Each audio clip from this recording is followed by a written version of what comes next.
Thank you, Acting Madam Deputy Speaker. And I can't believe that in the year of 2023, the month of March, I'm standing up here tonight to have to speak about the integrity of our democracy. It just beggars belief.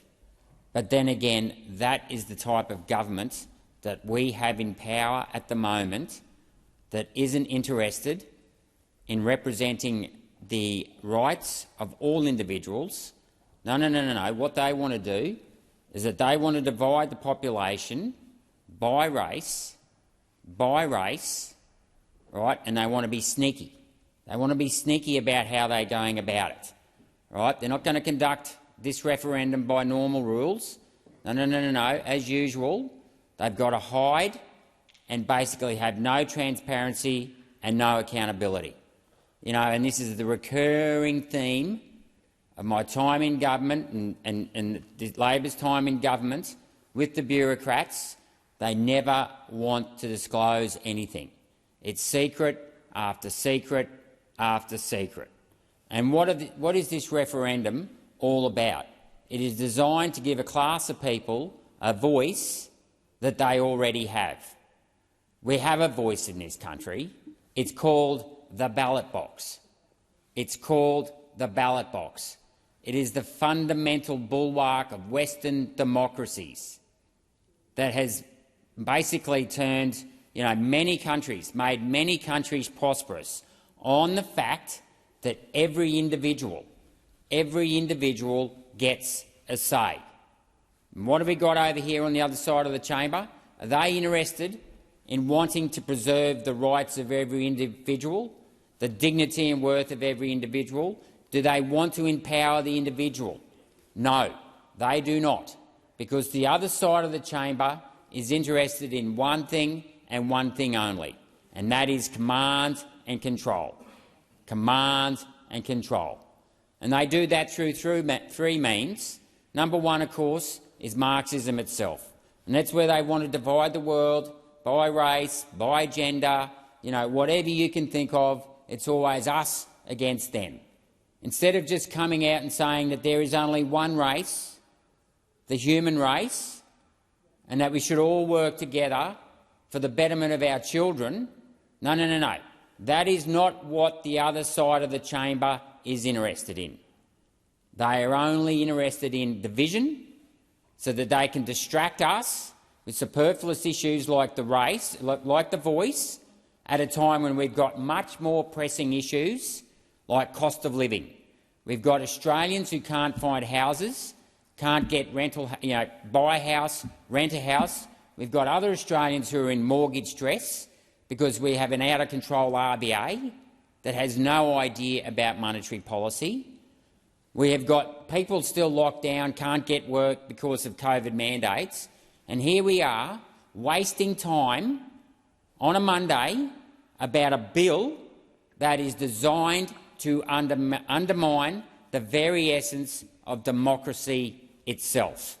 The very essence of democracy itself. Now, we've already got a National Indigenous Australian Agency that has over $2 billion a year put into it, that is spent through it. It employs people that cost up to $300 million a year. So tell me this. What is it that this agency can't do that a change to the Constitution will? Why do those opposite us want to actually change the Constitution? Because heaven forbid that this ever gets in the hands of an activist High Court judge.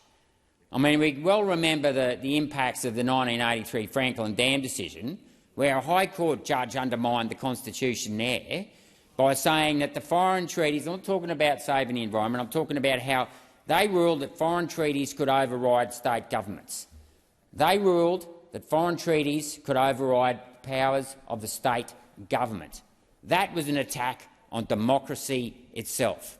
And mark my words that if this gets into the Constitution— I mean, this is an administration issue. By all means, let's close the gap. Let's provide essential services. Touched on it in my maiden speech. You hear me talk about it ad nauseum. improving essential services, building infrastructure, dams, power stations, roads, rail, ports, airports and telecommunications that provide essential services, especially to those people in the regions. Right? That is what the role of government is to build things and to serve people. It is not the role of government to regulate people within an inch of their lives, and it is most certainly not the role of government to be trying to divide people on any identity or every identity you can think of, because that is what this referendum is all about.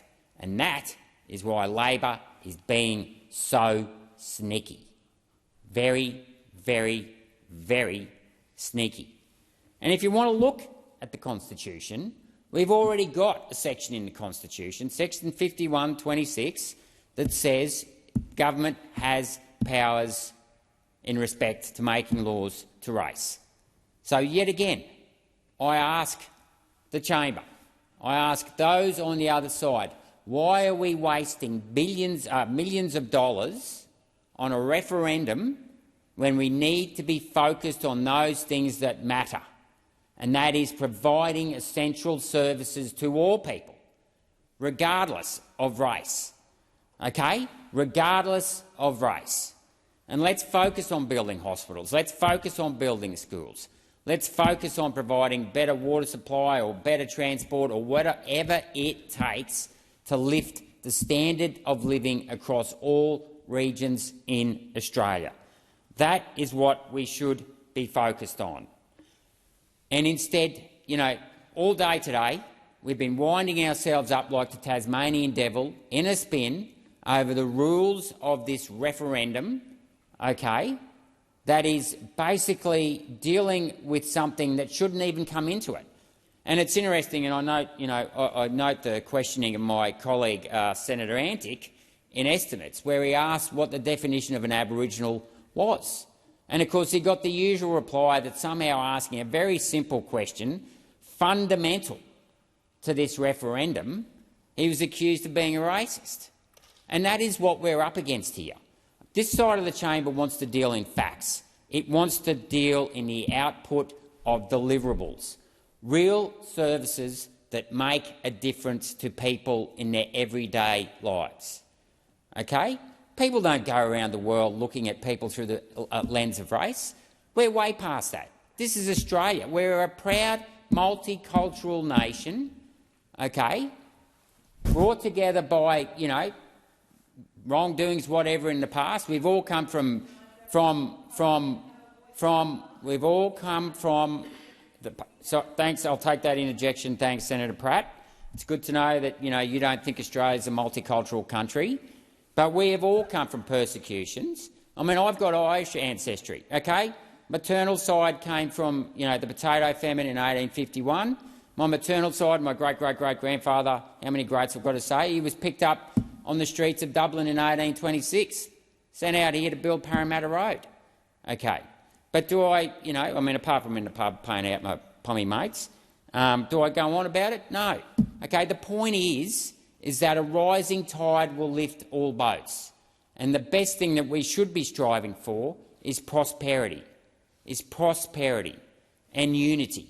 Okay, not division, and poverty, which is what identity politics will give us, because poverty will distract us from those things that really matter, which are things like family and respect for the dignity and worth of every individual, regardless of their background or their race or their gender or whatever, because it doesn't matter. It is none of our business as politicians. As politicians and as bureaucrats, we need to get out of people's lives. People are sick and tired of the government telling them what to do, regulating them, or, on the other hand, they're creating all these fear merchants like COVID, climate change, the race division, fear and loathing. This stuff has to stop. This stuff has to stop, and we need to get on as one country, as one race, and work together. Work together, okay, to provide better services. We have an enormous number of bureaucrats involved in providing services to Aboriginals and their communities. So the question is, why can't they close the gap? That is the question to ask. What is it that we have to do to close the gap in regional Australia, in whatever community that may be, and across the entire nation? Because what we should be striving to do in this chamber, when we make laws, is to actually lift all boats of all the people by providing services, to the Australian people. And I can tell you what, we won't be doing that this year while we're wasting time debating the intricacies of a referendum that is designed to permanently divide this country along the lines of race. It is abhorrent. It is completely abhorrent that in the 21st century that this Labor government has sought to bring a referendum to undo the work of the great 1966 referendum brought about by the Liberal Party, the Labor Party is trying to tear a wedge in this country. And it is completely wrong. It is completely wrong. And, you know, they're playing games. I read today, for example, that now the Australian Electoral Commission is actually mandatory signing up people to the electoral roll without even informing them. Now, if that report's true in the Australian, it came out this afternoon, that is alarming. That has got red flags for electioneering fraud. I mean, I'm not sure if that's a part of this bill, but you don't just go around signing up people. They have to sign themselves up. Okay, we've now got the bureaucrats, and I mean, let's face it, what government agency hasn't made a stuff up when it comes to managing databases? Do you think signing up people without their consent, without their knowledge? I mean, there's shades of, you know, superannuation, compulsory superannuation here, where Keating ripped out, started off at 2%, but it's going to 12% of people's wages. Never a referendum there. Shades of the COVID mandate, you know, forcing an untested jab into people's arms. And now we're going to sign people up to the electoral roll without them even knowing it. I mean, you know, this just smacks of control and division. And, of course, this is what we have come to expect from those on the other side of the chamber that aren't interested in peace and prosperity and unity. No, no, no, no, no. These people, they want to control you by fear and loathing and division. That's the modus operandi of the Australian Labor Party, backed by their mates in the Greens Party, you know, basically watermelon party, Greens one day, Marxist the next, green, red, you know, very, very scary. Well, let me tell you that this side of the chamber isn't going to allow our country to be divided by race or fear or loathing.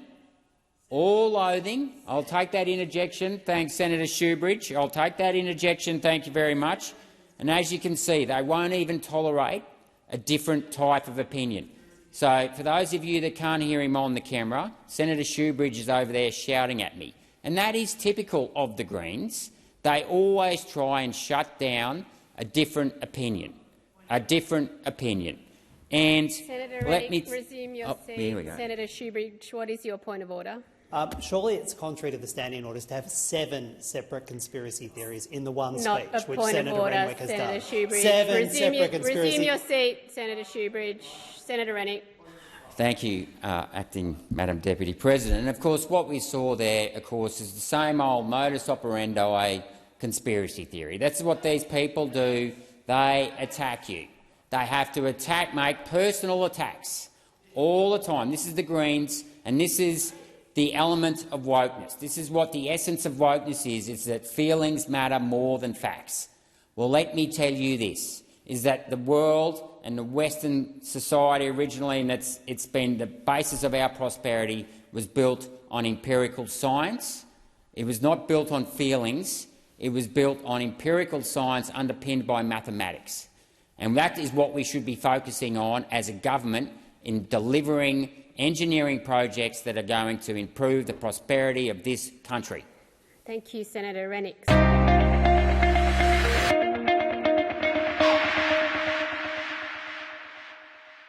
Authorised G. Rennick, LNP Chermside.